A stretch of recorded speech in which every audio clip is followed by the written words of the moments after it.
वंचित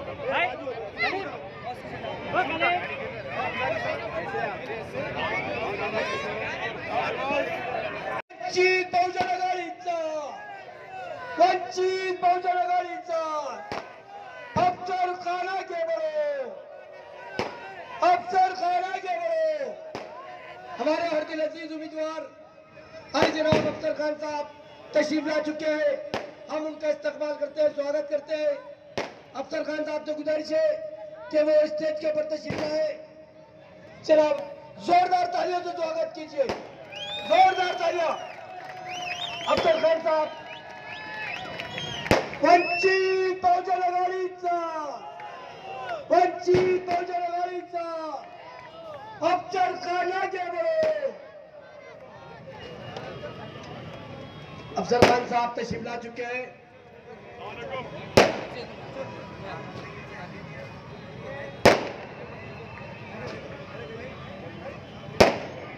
वंचित बहुजन आघाड़ी अफसर खान की शक्ल में शहर औरंगाबाद को एक नुमाइंदा देती है तो पैर के नीचे से जमीन खिसक जाती है और ये कहते हैं कि मैं तो पढ़ा लिखा हूं, मैं तालीम याफ्ता हूं। मैं तालीम याफ्ता जनाब से कहना चाहता हूं कि तहजीब सिखाती है जीने का सलीका, तहजीब सिखाती है जीने का सलीका। तालीम से जाहिल की जहालत नहीं जाती।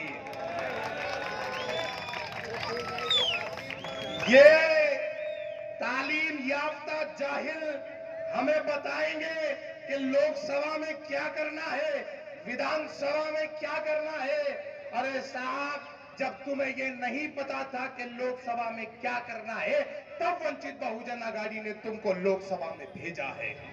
आज वंचित बहुजन आघाड़ी अपना नुमाइंदा खुद उतार कर लोकसभा में जाने के लिए तैयार है तो तुम्हारे कदमों के नीचे से जमीन निकल गई और हालत ये हुई कि जिस बादशाह की मजार पर जाकर तुमने प्रोपेगेंडा का आगाज किया, आज उस बादशाह का नाम लेना तुमको गवारा नहीं।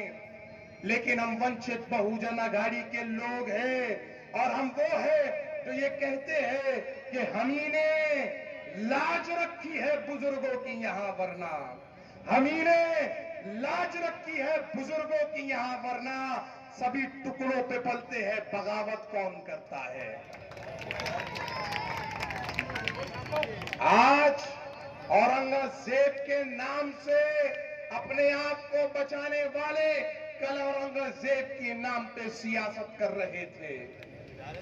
एक हमारे दोस्त है, वो नारेगांव की सभा में ये कहते हैं कि अफसर खान जो है तो बेगमपुरे के कारपोरेटर थे, मैं किराड़पुरे का हूं।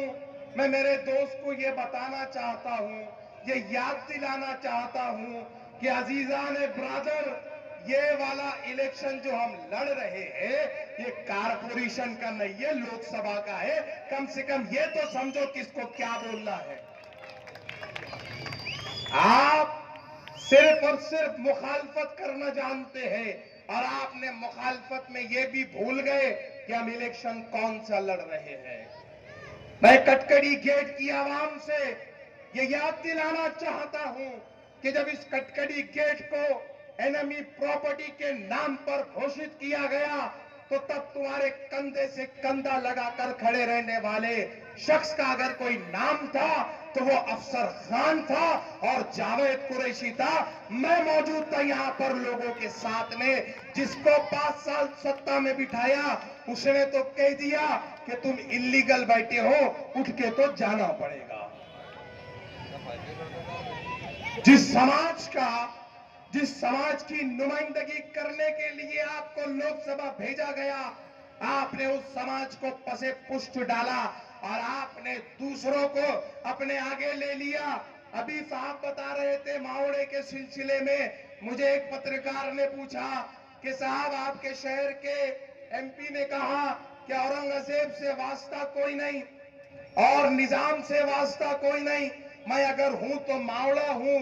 मैंने उन पत्रकार भाई से कहा कि हो सकता है साहब सही बोल रहे होंगे, हमने कहा उनका नसब देखा ना तुमने उनका नसब देखा। हो सकता है सही बोल रहे हो, हमें क्या पता कहां से आपके रिश्ते जुड़ते हैं। हम लोग हमारे रिश्ते जहां जुड़ते हैं, हम बता रहे हैं कि हमारा रिश्ता जो जुड़ता है तो वो औरंगजेब से जाकर जुड़ता है। हमारा रिश्ता अगर जुड़ता है तो टीपू सुल्तान से जाकर जुड़ता है। और हम पूरी ताकत के साथ पूरे हिंदुस्तान में टीपू सुल्तान की तस्वीर को सर पर उठाकर चलते हैं। किसी माई के लाल में दम है तो वंचित बहुजन अघाड़ी पे केस करके दिखाए। पश्चिम महाराष्ट्र से एक आवाज उठी और ये कहा गया कि अगर टीपू सुल्तान का कोई नाम लेगा तो जेल में भर दिया जाएगा। पूरे हिंदुस्तान से एकमात्र शेर था आदरणीय बाबा साहब अंबेडकर। पश्चिम महाराष्ट्र में जाकर 6 फीट की टीपू सुल्तान की तस्वीर लगाकर हार चढ़ाया और बताया कि ये वो शख्सियत है जिसने इस मुल्क के नाम पर अपनी जान दी है। ये वो शख्सियत है जिसकी संविधान में फोटो मौजूद है। और आज प्रकाश अंबेडकर इसकी तस्वीर पे हार चढ़ा रहा है। अगर किसी के जी में दम है तो केस करके दिखाए।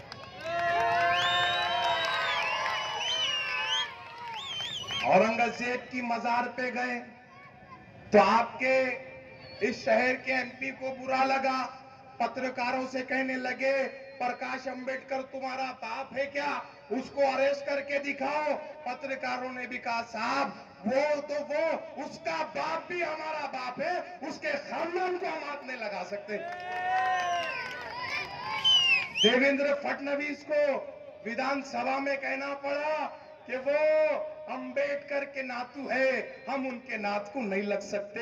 ये पार्टी वंचित बहुजन अघाड़ी है। आज अगर तुमको बरगलाने के लिए कोई आए तो पूछो किराड़पुरे के बच्चों को बेयारो मददगार क्यों छोड़ा था। आज अगर तुम्हारे पास तुम्हें कोई बरगलाने के लिए आए तो उनसे कहो बड़े गांव के बच्चों को बेयारो मददगार क्यों छोड़ा था। आज अगर तुम्हारे पास कोई आए वरगलाने के लिए तो पूछो रमजान में कटकटी गेट के बच्चों को बेयारो मददगार कौन छोड़ा था।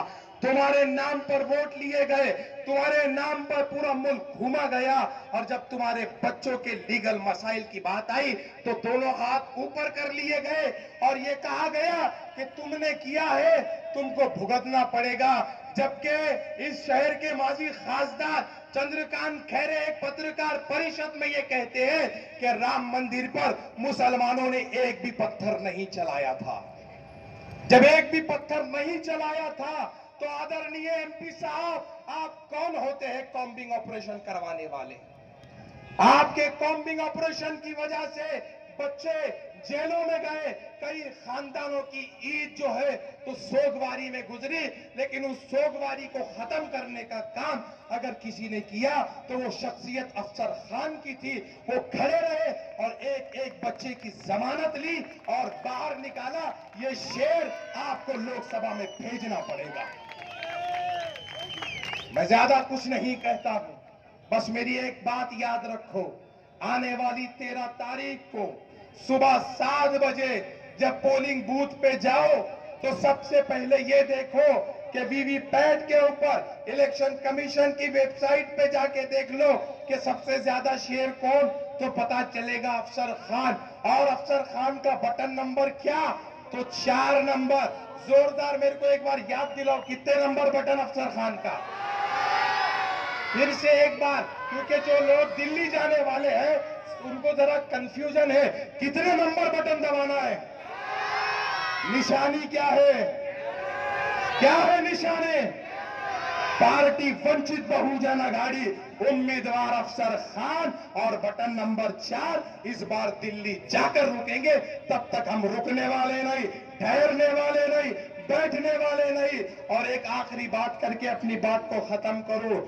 जो हरे मफलरा डालकर वंचित बहुजन अघाड़ी के कुछ कार्यकर्ताओं को डराने के कोशिश कर रहे हैं, वो आज सुन ले कि अगर इस तरह की कोशिशें की जाएगी तो वंचित बहुजन अघाड़ी तुमको रोड पे लाने का काम करेगी। किसी के माई के लाल में ये हिम्मत नहीं होनी चाहिए कि वो वंचित बहुजन अघाड़ी के एक भी कार्यकर्ता पे हाथ डाल सके।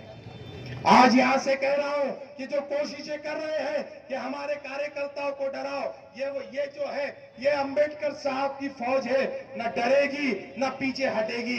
बस हम अगर खामोश होते हैं तो लीगलाइज वजह से, हम अगर खामोश होते हैं तो संविधान की वजह से। आप तमाम ने बहुत अच्छे से सुना, मैं आप तमाम का शुक्रिया अदा करता हूं। और 4 मिसरे कहते हुए प्रॉफिट मोहम्मद बिन अभी याद दिलाया साहब ने, पूरे हिंदुस्तान के अंदर आकाए नामदार हजरत मोहम्मद सल्लल्लाहु अलैहि वसल्लम की शान में गुस्ताखियां हुई और मुस्लिम क़यादतें कही जाने वाली क़यादतें खामोश रही। तब भी अगर कोई एक शेर उठा तो वह आदरणीय प्रकाश अंबेडकर थे और उन्होंने विधानसभा के अंदर प्रॉफिट मोहम्मद बिल पेश किया और ये बिल में कहा गया कि अब अगर कोई अल्लाह के नबी की शान में गुस्ताखी करेगा 10 साल जेल में जाएगा। ये जुर्रत करने वाली पार्टी वंचित बहुजन आघाड़ी है। मैं मुसलमानों से कहता हूं कि जब वोट देने जाओ इन तमाम मुद्दों को याद रखो और याद रखो कि जो लोग तुम्हारे साथ इलेक्शन से पहले खड़े थे वही लोग इलेक्शन के बाद भी तुम्हारे साथ खड़े रहेंगे। बहुत बहुत शुक्रिया, अल्लाह हाफिज। बिस्मिल्लाहिर्रहमानिर्रहीम। शुरू करता हूँ अल्लाह का नाम लेकर। डरता नहीं हूँ किसी के बाप से, चाहे अमित शाह हो या मोदी हो या राज ठाकरे हो या उद्धव ठाकरे हो, किसी के बाप से डरता नहीं हूँ। आज कटकट गेट, ऐतिहासिक गेट, शालीमार होटल के सामने वंचित बहुजन आघाड़ी की सभा होने जा रही है। इस सभा में हमारे मान्यवर अमित भाई भुगड़, जावेद कुरैशी, सैयद जफर और तमाम मेरे नौजवान साथी, बुजुर्गों, दोस्तों, जहाँ तक मेरी आवाज जा रही है, और पर्दा नशीन माँ बहनों, अस्सलाम वालेकुम, अस्सलाम वालेकुम, अस्सलाम वालेकुम। आज हिंदुस्तान के भविष्य बनने जा रहा है, लोकसभा के इलेक्शन होने जा रहे हैं और लोकसभा के अंदर जाने के बाद यहाँ का एक शक्ति कपूर बोलता है, शक्ति कपूर बोलता है कि मैं बहुत पढ़ा लिखा हूँ, 3 डिग्रियां मेरे पास है। तो अफसर खान को क्या अंगठा साहब समझ रहा है क्या तू? अंगठा साहब समझ रहा है? अरे तेरी 3 डिग्रियों पे अफसर खान की कौम और मिल्लत का जज्बा तेरी 3 डिग्रियों पे भारी है, ऐसा मैं यहाँ से कहता हूँ। कौम और मिल्लत का जज्बा अफसर खान ने तेरी 3 डिग्रियों पे, कौम और मिल्लत का जज्बा अफसर खान का तेरी 3 डिग्रियों पे भारी है। आज हिंदुस्तान में लोकसभा के जो इलेक्शन हो रहे हैं, अमित शाह कहता है कि सामान्य नागरिक कायदा बनाऊंगा, मोदी कहता है कि हिंदू राष्ट्र बनाऊंगा और सामान्य नागरिक कायदा लाऊंगा। तो मैं इस स्टेज से चैलेंज करता हूं, अमित शाह और मोदी, तेरे में दम अगर है तो सामान्य नागरिक कायदा बना के बता, संविधान को हटा के बता। मैं अफसर खान प्रकाश अंबेडकर साहब का एक सिपाही, प्रकाश अंबेडकर साहब अकोला से चुनकर आ रहे हैं। मेरे बुजुर्गों, दोस्तों और मेरे नौजवान साथियों, और अफसर खान को, आप लोगों को औरंगाबाद शहर से, औरंगाबाद जिले से लोकसभा में भेजना होगा। मैं लोकसभा में अगर जाऊंगा तो अमित शाह की आंखों में आंखें डाल के बात करूंगा, मोदी की आंखों में आंखें डाल के बात करूंगा। और ये शक्ति और हिम्मत अगर आप लोग देते हैं, हिम्मत मुझ में बहुत है, मुझे ताकत आप लोगों की चाहिए। अगर आप लोग ताकत देते हैं तो कसम खुदा की कोई भी कानून पास नहीं होने दूंगा। इनके होते हुए इन्होंने सीए कानून पास किया, 3 तलाक का कानून पास किया, इन लोगों ने हर कानून के सभागृह में होते पास हुआ। आज आपने देखा होगा कि महानगर पालिका में सेना और बीजेपी का जबड़ा चीर के अफसर खान अपने मसले मसाइल हल करता है। आप लोगों को मालूम होना चाहिए। और जब लोकसभा में अगर आप लोग भिजाते हैं तो कसम खुदा की, और मैं वो एक भी कानून जो हमारे कौम और मिल्लत के खिलाफ है, दलित समाज के खिलाफ है, वो पास होने नहीं दूंगा।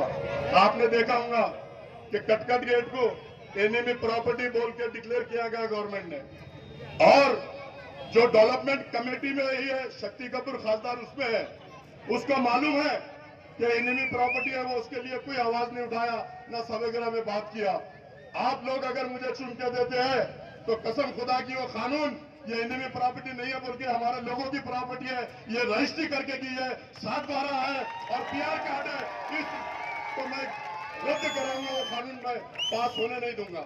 रहा दूसरा बात कि आपने देखा कि ये शक्ति कपूर हर बार बोलता है, अफजल खान को बदनाम करता है, औरंगजेब के बच्चों ने अगर तस्वीर लाए तो उनके ऊपर गुनाह दाखिल कराता है। ये अफसर खान की हिम्मत आप लोगों के बलबूते पे औरंगजेब रहमतुल्लाह अलैह की जाके ज़ियारत किया और उसके बाद अपने प्रचार का आगाज किया। मैं किसी के बात से डरता नहीं, मोदी हो, अमित शाह हो, शिंदे सरकार हो या कोई भी हो, मैं किसी के बात से डरता नहीं। मैं डरता हूं तो सिर्फ अल्लाह ताला से, मैं डरता हूं तो सिर्फ अल्लाह ताला से। और ये प्रोपेगेंडा फैला रहे हैं ये लोग शक्ति कपूर कि मुसलमान के खिलाफ मुसलमान को खड़ा कर दिया गया, मुसलमान के खिलाफ मुसलमान को खड़ा कर दिया गया, गिराने के लिए खड़ा कर दिया गया। तो भाइयों, अब मैं उन्होंने कितने मुसलमान को पूरे देश में गिराया वो मैं आपके सामने रखता हूं। अगर उसको गिराने के लिए खड़ा रहना रहता तो मैं 2019 में खड़े रह के उसको गिरा देता था। कितने वोटों से आया? 4400, 4400 से गिराना रहता तो मैं तभी गिरा देता था। लेकिन हो सकता है आज जो जुल्म, अन्याय, अत्याचार किराड़पुरे के नौजवान साथियों को हुआ, रमजान के पूरे महीने में पूरी माँ बहनें मेरी रो रही थी, चिल्ला रही थी, रोजे में चक्कर खा के गिर रही थी, और ये शक्ति कपूर टेरिस पे पार्टी मना रहा था। अगर फत्तर दिल भी होता था तो माँ बहनों को देख के फत्तर दिल पिघलता था। लेकिन मेरे बुजुर्गों, दोस्तों, इसका पौलाद का दिल है, जरा भी नहीं हिला, जरा भी नहीं हिला शक्ति कपूर का पौलाद का दिल। मैं आपको बता दूं, वो कह रहे हैं, ये तो कभी हैदराबाद में इलेक्शन हुए, 4 मुसलमान उम्मीदवार वहां से खड़े थे। अजहरुद्दीन जो वर्ल्ड फेमस है, शब्बीर अली जो डिप्टी सीएम था, चारों के खिलाफ इन्होंने मुस्लिम कैंडिडेट देके चारों मुसलमानों को वहां गिराया, और आज असेंबली में वहां पर एक भी मुसलमान नहीं है। ये दोस्तों सुनने की बात है, सोचने की बात है और समझने की बात है। ये 4 मुसलमानों को तो गिरा दिया, और वो राजा सिंह जो कहता है हुजूर के शान में गुस्ताखी करता है, उसके खिलाफ आपने कैंडिडेट नहीं दिया। जो वो कौन लगता तुम्हारा? ये म्याज फिक्सिंग थी, ये म्याज फिक्सिंग है। और वो राजा सिंह हुजूर के शान में गुस्ताखी करता है। अगर आप लोग मुझे छूट के देते हैं तो राजा सिंह का चमड़ा छीन के उसके अल्लाह को सलाम के कुत्तों को खिला। इतनी ताकत, इतनी क्षमता के लोग। यारों दोस्तों, समझना आप आपको, ये लोग बोलते हैं कि मैं गिराने के लिए खड़ा। आरिफ नसीम खान दिग्गज नेता बॉम्बे में 2 बार मिनिस्टर रहे, होम मिनिस्टर रहे, उनको कितने वोटों से गिराया इन्होंने? 250 वोटों से। कितने वोटों से? 250 वोटों से गिराया। तो अब ये गिराने के लिए ये खड़े करते या मैं खड़ा हूं? अगर मुझे वंचित बहुजन आघाड़ी का टिकट नहीं मिलता तो मैं खड़ा भी नहीं रहता था। लेकिन आज दलित समाज, अमित दुईगढ़ी है, प्रकाश अंबेडकर साहब पूरी ताकत के साथ अफसर खान के पीछे खड़े हैं। तुमने उनका स्टेटमेंट सुना होगा कि औरंगजेब के शहर से, औरंगाबाद से अगर कोई जीतेगा तो मुस्लिम चेहरा वो अफसर खान जीतेगा। ये उनके स्टेटमेंट है। तो आप लोगों से अपन गुजारिश करता हूं कि इनकी बातों में आओ मत। तुमने इनको 10 साल दिया है, लेकिन ये कोई भी काम इन्होंने किया नहीं। आपने देखा होगा जिस बंगले में रहते, बंगला भी डॉक्टर रफीक सकरिया बेवा का बंगला ब्लैकमेल करके लिया गया, उनको टॉर्चर किया गया, उनसे 1.5 करोड़ रुपए कैश लिया गया। ये ऑथेंटिक है, आप सब लोग जानते हैं। इनका काम, इनका धंधा ब्लैकमेल करने का है। आपने सुना कि जालना रोड पे वक्फ बोर्ड की जगह का आवाज उठाया गया। वक्फ बोर्ड की आवाज उठाने के बाद या गरीबों के घर बनेंगे, गरीबों की दुकानें बनेंगी। मैं पूछता हूं, 7 करोड़ रुपए आने के बाद आवाज तुम्हारी क्यों बंद हो गई? क्यों नहीं गरीबों के घर बने? क्यों नहीं गरीबों की टपरियां बनी वहां? क्यों नहीं गरीबों की दुकानें बनी? अरे तुम हर आवाज उठाते हो और पैसा आते खामोश बैठ जाते हो। तुम्हारा ईमान, धर्म, कौम और मिल्लत नहीं है, गांधी जी है। क्या है? गांधी जी, गांधी जी, गांधी जी, गांधी जी। किधर से भी गांधी जी हम तो। और अफसर खान ने 25 साल में कौम और मिल्लत की खिदमत की। मेरी शुरुआत भीमनगर भौसिंगपुर से हुई, वहां भी मैंने दलित समाजों के इतने काम किया। आपने देखा होगा, आपने किराड़पुर में 2 बार मुझे चुन के दिया। क्यों चुन के दिया? कि मैं कौम और मिल्लत के काम करता हूं, कौम और मिल्लत के साथ में हमेशा आता हूं। जली तो आग कहते हैं, जली तो आग कहते हैं, बुझी तो राख कहते हैं, और जिस राख से बने बारूद उसे अफसर खान कहते हैं। हयात लेके चलो, हयात लेके चलो, कायनात लेके चलो। चलो के सारे मेरे मुस्लिम भाइयों प्रकाश अंबेडकर और अफसर खान को लोकसभा तक साथ लेके चलो।